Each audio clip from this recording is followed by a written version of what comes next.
Greetings. This is the one you've known as Jesus the Christ. This is part 2 of chapter 4 of my book, Awakening Love.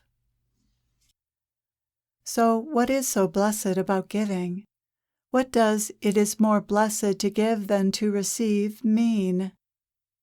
This may not be obvious. The blessing in receiving and having things is obvious enough. It's a blessing to have a warm bed, food on the table, and a safe car. But as nice as these blessings are, they can't compare with the blessings received from giving, particularly giving love. Another way of saying this is, man cannot live by bread alone. People will never be truly happy with only their material needs met. They need something more, and what they need isn't gained by getting more, but by giving more. The kind of giving I'm talking about is a gift you give yourself as well as others, the gift of love. Giving love is the greatest gift, to yourself, to others, and to the world. As worthwhile as giving money or food to the poor is, if these gifts aren't given with love in your heart, then even that won't fulfill you.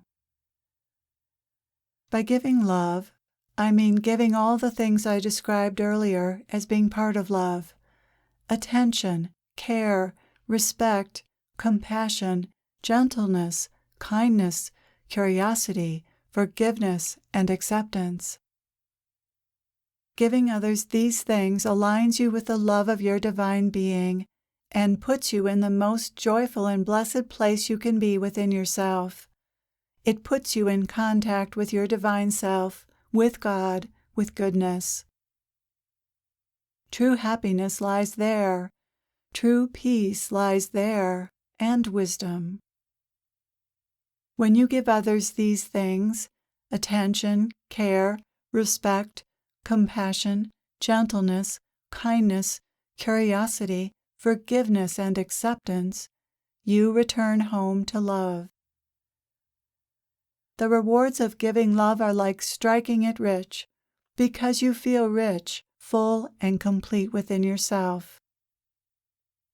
Being present to others in this way opens the floodgates of your heart, making it possible to feel love for others and life itself. And love feels wonderful. Being present to others connects you with your heart and opens it like nothing else. That is the blessing and gift you give yourself when you choose to be lovingly present to others. The experience of this love is its own reward. Then, from this place of love, acceptance, and wisdom, how the divine, through you, wishes to serve others in practical ways in the world will become obvious, whether that be giving money, your time, wisdom, or something else. Connect first with the love in your heart, and then see what love wants you to do in the world. You can become a channel of divine wisdom, inspiration, healing, and service in the world. No amount of money can purchase the state of consciousness that is love, and no one can give you the sense of fullness, contentment, peace, and wisdom that come from this state. What you gain by giving love can only be attained by giving love. This is the pearl beyond price. It is what you've been seeking all your lifetimes, while all along it has been in your possession. Your capacity to love is your greatest possession. You know how to be present to someone. You already have this skill. You practiced this skill most fervently when you first fell in love. Then you gave your undivided attention, your love to your beloved without reservations. You couldn't take your eyes off your beloved. You were fascinated by him or her, curious and interested in everything about your beloved. You saw no flaws, only perfect imperfections. Everything about your beloved was adorable, endearing, and embraced. You cherished and savored every moment you were with him or her. Each moment felt so precious, full, complete, and satisfying. That is love. That is the kind of attentiveness I'm speaking about. Can you be that attentive to whomever is in front of you, as if that person were your beloved? Mostly, this is a matter of setting aside the mind and listening with your whole body. Being present is a matter of being in your body and senses, and then dropping a little deeper to connect with the energy of love that exists in the subtle realm. Love lives inside you energetically. You feel it very subtly. Find that love inside yourself, focus on it, and keep some level of awareness of it when you're with others. Try to stay connected to love while you're listening to the person in front of you, your divine self in another form. Look for the goodness, godness in this person. Notice how he or she is like you instead of how he or she is different from you. You are much more like others than different from them. The differences are primarily in the costume, the physical body and the personality, not deeper. Even your egos are similar, which is cause for compassion, not disdain. Look for the goodness in others and notice their ego, but don't be fooled by it.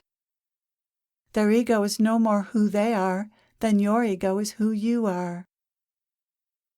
Others may not have discovered what you have about the ego and their own goodness, but they will someday. In any event, their soul's evolution is not your business. It isn't for you to judge or to even know where they are in their evolution, or to feel superior because you think you have more understanding than they do. That would be the ego doing that. Your divine self feels nothing but compassion for the suffering the ego causes within the human condition.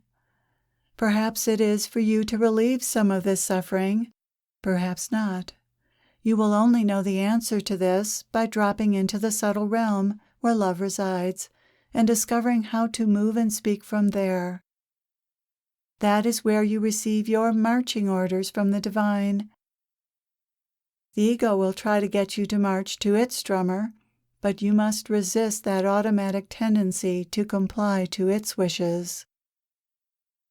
You can only be of limited service to others spiritually from the egoic state of consciousness, and you can't have a truly loving relationship unless you learn to abide in the love that is your true nature and speak and move from that love. If you aren't feeling loved or loving, then you're stuck in the egoic state of consciousness, in a number of mistaken beliefs that don't serve you. It can be helpful to examine those beliefs and discover how false they are. I've written about how to do this kind of inquiry in most of my other books. For now, I want to emphasize that you can move out of this contracted state of consciousness by doing one fairly simple thing: sending love. It doesn't even matter who or what you send love to. The act of sending love to anything frees you from the prison of the egoic state of consciousness. Sending love works because you can't do this practice and be identified with your thoughts at the same time. The practice of sending love is simply a matter of intending that love be sent somewhere and holding your attention on that for a moment. Whenever you find yourself caught up in your thoughts, for instance, try sending love to them. Then send love to whomever or whatever's in your environment, and this will bring you more firmly into alignment with your divine self. And of course, at any time, you can send love to those who are at a distance or those who've passed away. Sending love to those you're struggling with is a particularly powerful and healing practice. Doing this will open your heart and heal your relationship. Sending love works because it aligns you with the divine love within you, which helps you realize that you are love and you are lovable, and that others are as well. When you're in the egoic state of consciousness, you don't feel loving because you don't feel lovable, and others don't seem very lovable either. When you feel this way, it's a sign that your heart is closed. A closed heart makes attracting love and assimilating any love you do receive from others difficult. Sending love is a remedy for this. One of the rewards of giving love is that you feel good about yourself. The catch-22 is that if you don't love yourself, then being loving toward others is difficult. Somehow this vicious cycle has to be broken, and a practice of consciously choosing to send love to others can do that, even if at first you aren't experiencing love when you do this practice. The more you practice sending love, the more you feel worthy of receiving love. And the more worthy of love you feel, the easier it is to give love. And the more you give love, the more people love you and want to support you in various ways. What you put out into the world is returned to you.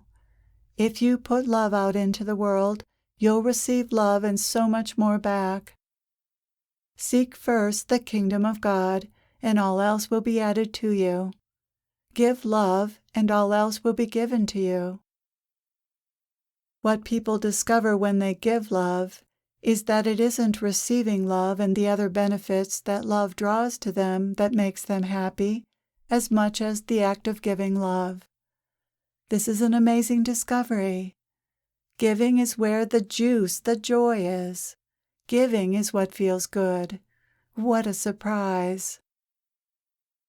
The ego believes the opposite of the truth, so it really shouldn't be a surprise to discover that the truth is the opposite of what the ego believes. This is why the truth will set you free. It sets you free from the ego. So here is how to do the practice of sending love. This practice may seem esoteric, but it is absolutely something anyone can do. To send love, think of a person, pet, or other animal, plant, or thing you want to send love to. Or notice a thought, feeling, or sensation that you might send love to. Then, connect with the subtle experience of love within your being. Next, intend that love be sent to whatever you've chosen to send love to, and hold your attention on this intention for a moment. Imagine or feel the love energetically flowing from you to whatever you've chosen to send love to for a few minutes. The purpose of sending love is to transform your consciousness and that of others. The effect that sending love has on your own consciousness will affect everything around you, and sending love specifically to someone else affects that person directly. Energy follows thought. It goes wherever you intend it to go. If you send love to someone, his or her energy body registers that, even at a distance.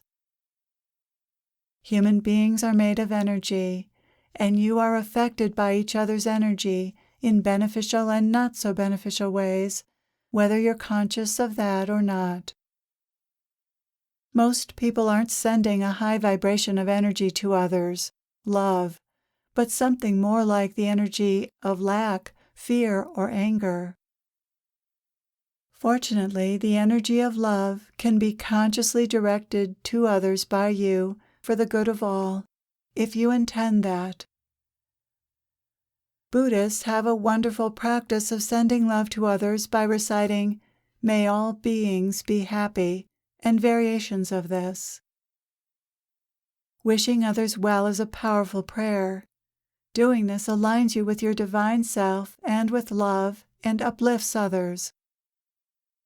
Feel free to make up your own prayers or statements of this nature and use them. Giving love to others by sending them love, wishing them well, or praying for them makes you happy and makes it easier for others to be happy too. When you give love in these ways, you are summoning guiding forces to help and protect others, and they come forward to do this. Your good intentions matter. not only to your state of consciousness, but to others. Your goodwill, love, is an actual force in the world. You can be either a force that is in service to love or one that works against love. You decide. Please choose to make this a better world. Thank you for your care and attention to this message. I am with you always.